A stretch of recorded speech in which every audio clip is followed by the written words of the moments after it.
Akkam jirtu nagaa keessanii video kana keessatti section 3.4 acceleration mata duree afraffaa boqonnaa sadaffaa guula isa jedhu ilaalla. Acceleration is a vector quantity and it is a measure of how much the velocity of an object changes in a unit of time in 1 second. Guulli qaama fiizikaalaa kalqabee ta'edha. Guulli qaama fiizikaalaa kalqabeedha hammaa fi kallattii wajjin kan ibsamuudha jechuudha. Guulli qaama fiizikaalaa ariitiin qaama tokko hammamiin akka yeroo waliin jijjiiramaa deemu kan safaruudha. Kanaaf guulli jijjiirama ariitii yeroo yuunitii tokko keessatti taasifameedha.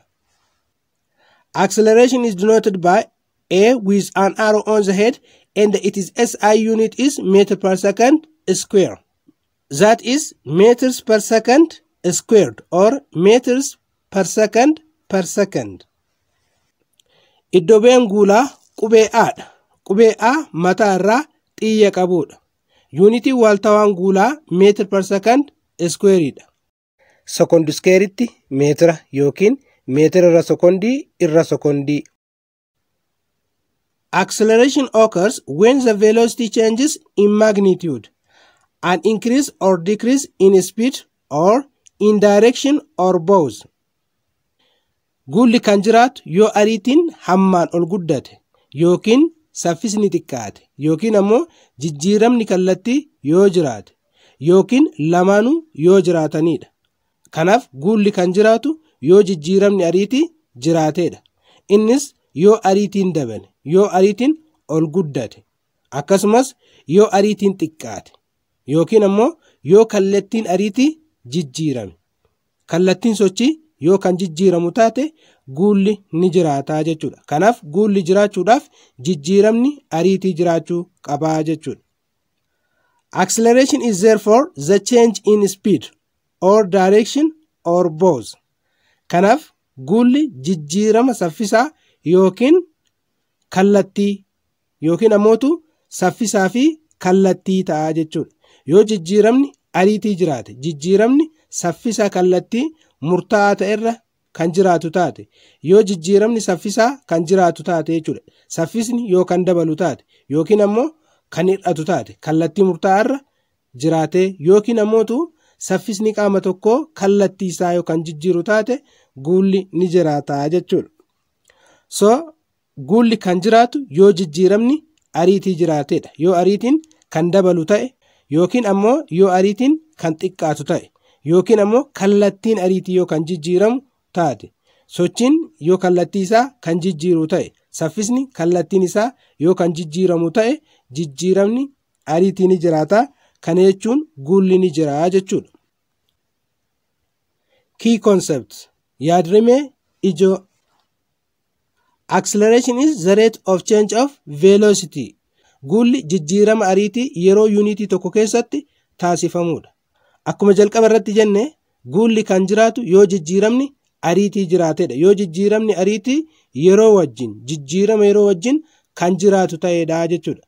Kana jechuun jijjiiramni ariitii kan jiraatu yoo ariitiin kan dabalu ta'e yookaan ammoo ariitiin kan hir'atu yoo kan ta'u taate yookiin ammoo kallattiin sochii yoo kan jijjiiramu taate jijjiiramni ariitii ni jiraata jechuudha. Jijjiiramni ariitii ni jira jechuun ammoo guulli ni jira jechuudha. Kanaaf guulli jijjiirama ariitii yeroo yuunitii tokko keessatti taasifamuudha jechuudha.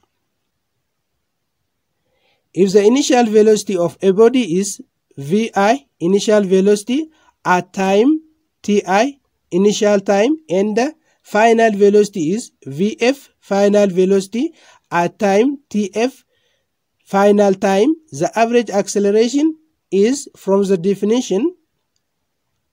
Yoo ariitiin jalqabaa vi initial velocity ta'e yeroon jalqabaa ti initial time ta'e akkasumas final velocity vf ariitiin xumuraa final velocity vf yoo ta'e akkasumas yeroon xumuraa tf final time yoo kan ta'u taate guulli giddugaleessaa bifa armaan gadii kanaan kennama. Innis average acceleration is equal to the change in velocity, final velocity minus initial velocity over the change in time, final time minus initial time ta'a jechuudha. So average velocity is equal to the change in velocity over the change in time. The change in velocity is final velocity minus initial velocity over the change in time is final time minus initial time. Kanaaf guulli giddugaleessaa walqixa tahaa jijjiirama ariitii irra jijjiirama yerooti. Jijjiirama ariitii jechuun ariitii xumuraa hir'isuu ariitii jalqabaa irra jijjiirama yeroo jechuun immoo yeroo xumuraa hir'isuu yeroo jalqabaatii jechuudha. Kanaaf guulli giddugaleessaa walqixa tahaa ariitii xumuraa hir'isuu ariitii jalqabaa irra yeroo xumuraa hir'isuu yeroo jalqabaa ta'a jechuudha. So average acceleration is equal to final velocity minus initial velocity over final time minus initial time. If a body starts from rest, then its initial velocity is 0. Vi initial velocity is equal to 0. Yoo qaamni sochii taasisu boqonnaa irraa ka'e ariitiin jalqabaa 0 ta'a. Initial velocity 0 ta'a jechuudha. Qaamni tokko boqonnaa irraa ka'uudhaan sochii isaa yoo kan jalqabu taate ariitiin jalqabaa qaamichaa initial velocity 0 ta'a jechuudha. So Vi or initial velocity is equal to 0.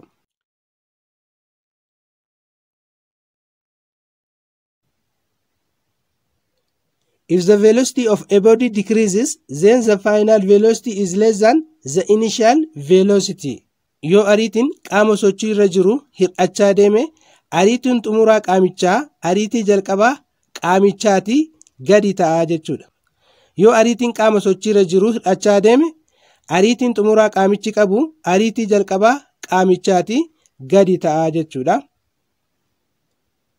Such motion is called deceleration motion. Sochiin akkanaa kun sochii deceleration yookiin sochii alguulaa jedhama jechuudha. Deceleration is called a negative acceleration. Deceleration yookiin alguulli guula negativii ta'edha. Guulli negativii kan ta'u yookiin deceleration kan ta'u yoo ariitiin qaama tokko hir'ataa deemedha jechuudha. Yoo ariitiin qaama tokko hir'ataa deeme ariitiin xumuraa ariitii jalqabaatii gadi ta'u guulli argannu negativa ta'a jechuudha. Inni sun deceleration jedhama jechuudha. Alguula jedhama jechuudha. If the body comes to rest, the final velocity is 0. V final is equal to 0. Yoo qaamni tokko sochii isaa dhaabee boqate ariitiin xumuraa qaamichaa 0 ta'a. Final velocity ariitiin xumuraa qaamichaa 0 ta'a jechuudha. So V final is equal to 0 ta'a jechuudha. Qaamichi sochii isaa hir'isuudhaan boodarra kan dhaabatu yoo ta'e, yoo kan boqatu ta'e qaamichi velocity inni qabu ariitiin inni qabu 0 ta'a jechuudha. Exercise 3.11 Gilgaala 3.11 Gilgaala 11ffaa boqonnaa 3ffaa jechuudha. If the initial and the final velocities of a car are the same, what will be its acceleration? Exercise 3.11 Gilgaala 3.11 Gilgaala 11ffaa boqonnaa 3ffaa jechuudha. If the initial and the final velocities of a car are the same, what will be its acceleration? Yoo ariitiin jalqabaa fi ariitiin xumuraa konkolaataa walqixa ta'e guulli konkolaataa kanaa meeqa ta'a? Jedhaa gaafiin inni jalqabaa. Gaafiin itti aanu is the direction of the acceleration always in the same direction of the velocity?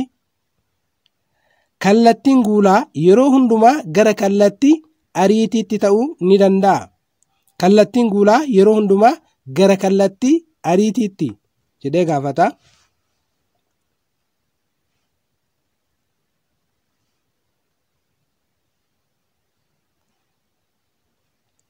Answer to exercise 3.11 Deebii Gilgaala 3.11. Question number 1 says, if the initial and the final velocities of a car are the same, what will be its acceleration. Yoo ariitiin jalqabaa fi ariitiin xumuraa konkolaataa wal qixa ta'e guulli konkolaataa kanaa meeqa jedha gaafiin deebiin isaa 0 ta'a jechuudha. When a moving body changes its velocity with time, we say it is accelerating. Yoo qaamni tokko ariitii isaa yeroo wajjin kan jijjiiru ta'e qaamichi guulaa jira jenna jechuudha. Accelerating jenna. But if its velocity is constant, not changing, its acceleration will be 0. Garuu yoo jijjiiramni ariitii hin jiraatin ariitiin dhaabbataa yoo ta'e guulli 0 ta'a jechuudha. Guula jechuun jijjiirama ariitii yeroo yuunitii tokko keessatti taasifamedha. Kanaaf jijjiiramni ariitii yoo hin jiraatin guulli 0 ta'a jechuudha. So if the initial and the final velocity of a car are the same, then its acceleration will be 0. Answer for question number 2. Question number 2 says, is the direction of the acceleration always in the direction of the velocity? Kallattiin guulaa yeroo hundumaa kallattii ariitiitti ta'uu ni danda'a jedha jechuudha. Deebiin kana no, lakki ta'a jechuudha. The acceleration and the velocity points in the same direction when the body speeds up, and they point in opposite direction when the body slows down. Kanaaf yoo qaamichi saffisa isaa kan dabalu ta'e acceleration fi velocity'n kallattii tokkorra in the same direction kallattii tokkorra ta'uu jechuudha. Garuu yoo ariitiin kan hir'atu ta'e yoo ariitiin kan hir'ataatiin hin deemu ta'e kallattiin guulaatii fi kallattiin velocity kallattiin ariitii faallaa walii ta'uu jechuudha. Kanaaf yoo ariitiin qaama tokko kan dabalu ta'e kallattiin ariitii fi kallattiin guulaa kallattii tokkorra ta'uu jechuudha. Garuu yoo ariitiin qaama tokko kan hir'atu ta'e kallattiin guulaatii fi kallattiin ariitii faallaa waliitii jechuudha. Kanaaf deebiin no ta'a jechuudha. Kallattiin guulaa yeroo hundumaa gara kallattii ariitiitti hin ta'uu jechuudha. Exercise 3.7 Gilgaala 3.7 A train moving in the east direction accelerates from rest to 36 km per hour in 20 seconds. What is the average acceleration during that time interval? Baaburri kallattii bahaatti boqonnaa irraa ka'uun ariitii 36 km per houriin yeroo sekondii 20f guula'e. Guulli giddugaleessaa meeqa ta'a? Given kennamni initial velocity is equal to 0. Ariitiin jalqabaa 0 dha. Qaamichi boqonnaa irraa ka'e waan ta'eef ariitiin jalqabaa qaamichi qabu 0 dha jechuudha. Final velocity is equal to 36 km per hour. Ariitiin xumuraa qaamichaa km per hour 36. The change in time is equal to 20 seconds. Yeroon jijjiiramni yeroo sekondii 20 jechuudha. Sekondii 20tu kenname yeroon. Required barbaadaman average acceleration. Guula giddugaleessaatii jechuudha. Formulaa kanatti fayyadamuudhaan deebii furmaata kaa'uu dandeenya jechuudha. So average acceleration is equal to final velocity minus initial velocity over change in time. Guulli giddugaleessaa walqixa tahaa jijjiirama ariitii irra jijjiirama yerootii jechuudha. Jijjiiramni ariitii xumuraa hir'isu ariitii jalqabaatii irra jijjiirama yerootii jechuudha. Jijjiiramni yeroo sekondii 20 qaamichi jalqaba initial timein sekondii 0 dha waan ta'eef final timein sekondii 20 sekondii 20 irraa sekondii 0 yoo hir'isne sekondima 20 argannaa jechuudha. So the change in time deltaatiin 20 sekondii dha jechuudha. Sekondii 20. So final velocity asii kennamee jira 36 km per hour. minus initial velocity 0 dha jechuudha. So final velocity 36 km per hour minus initial velocity 0 over change in time jijjiirama yerooti 20 secondii 20f hirraa jechuudha. Asirraa wanti nuti beekuu qabnu 36 km per hour in 10 meter per second wajjin wal qixa. Kanaaf bakka 36 km per hour 10 meter per second fayyadamuu dandeenya jechuudha. 36 km per hour in 10 meter per second wajjin wal qixa. Kanaaf 10 meter per second hir'isu 0 irra secondii 20ti jechuudha. 10 meter per second irraa 0 hir'isne 10 meter per second argannaa jechuudha. 10 meter per second irra 20 secondiidha jechuudha. 10 20f yoo hirre 0.5 argannaa jechuudha. Kana jechuun kun 0 kanaan badaa tokko hiruu lamaati jechuudha. Tokko lamaaf yoo hirre 0.5 ta'a jechuudha. So 0.5 meter per second square to east gara bahaatitti ta'a jechuudha. Kanaaf positive jechuudha. Acceleration in positive. Average acceleration is equal to positive 0.5 meter per second square to east. Acceleration in positive waan ta'eef kallattiin acceleration yookiin guulaa kallattii ariitii qaamichi itti ariitii qaamichaa ta'a jechuudha. Note that 36 km per hour is equivalent to 10 meter per second.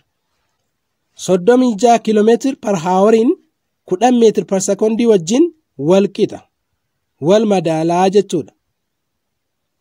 The plus sign in the answer means the acceleration is to the right. Mallattoon ida'uu deebiirra jiru guulli kallattii mirgaatti ta'uu argisiisa. Gara kallattii bahaatti ta'uu agarsiisaa jechuudha. Acceleration in positive. Acceleration in kallattii velocity yookiin ammootu ariititti ta'uu isaa agarsiisaa jechuudha. Kanaafuu guulli kallattii mirgaatitti jechuudha. Mallattoon ida'uu kun kallattii argisiifti.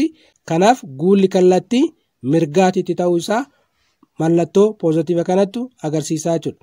Mallattoon positive mallattoon ida'uu deebii irra jirtu guulli kallattii mirgaatti ta'uu agarsiisti jechuudha. Kanaaf guulli kallattii ariititti ta'uu isaa argisiisaa jechuudha. This is a reasonable conclusion because the train starts from rest and ends up with a velocity directed to the right, the positive. Baaburri boqonnaa irraa ka'uun ariitii xumuraa 10 meter per secondiin deeme. Ariitiin isaa ni dabalee jechuudha. Kanaaf kallattiin guulaa gara kallattii ariitiitti. Kanaaf guulli pozitiiviidha jechuudha. Gara kallattii mirgaatitti ta'aa jechuudha. So acceleration is in the same direction as the change in velocity. Kanaaf kallattiin guulaa kallattii ariitiitti ta'aa jechuudha. Kallattiin guulaa kallattii ariitiin itti taasisu wajjin wal fakkaataadha jechuudha.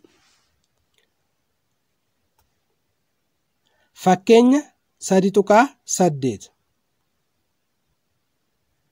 A car traveling at 7 meters per second along a straight road accelerates 2.5 meters per second square to reach a speed of 12 meters per second.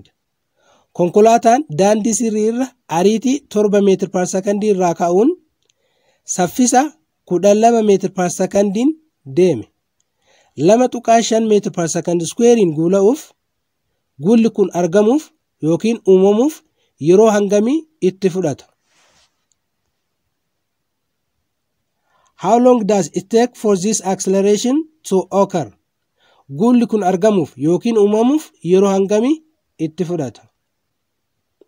Given kennamni initial speed 7.0 meter per second, saffisni jalqabaa 7.0 meter per secondiidha.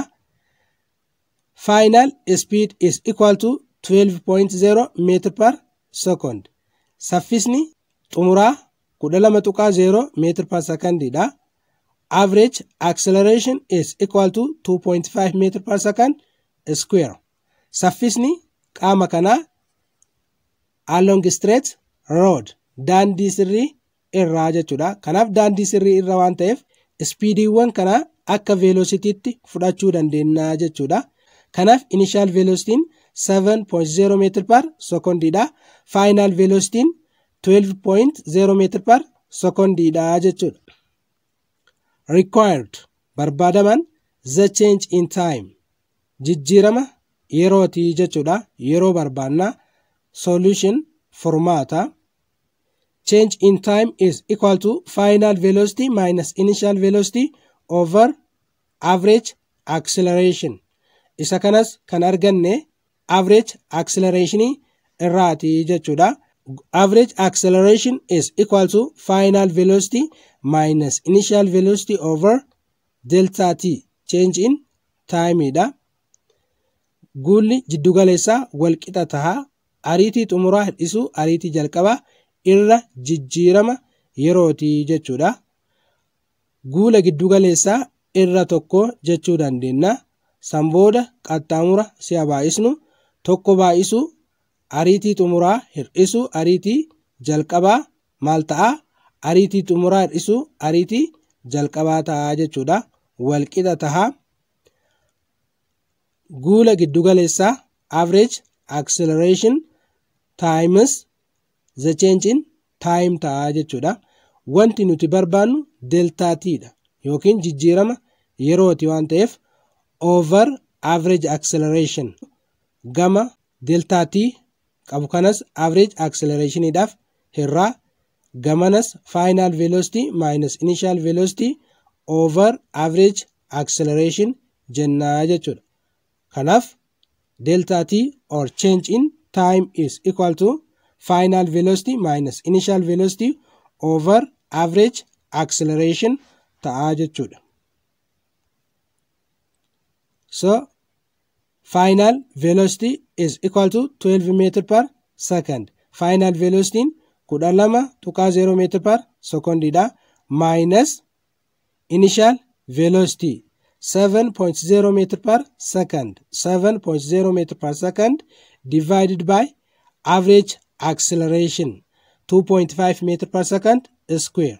Hiruu guula giddugaleessaa 2.5 meter per second square irraa jechuudha. Innis 12.0 meter per second hir'isuu 7.0 meter per second meeqa taha? 5 meter per second hiruu 2.5 meter per second square ta'a jechuudha. Innis 2 second ta'a jechuudha.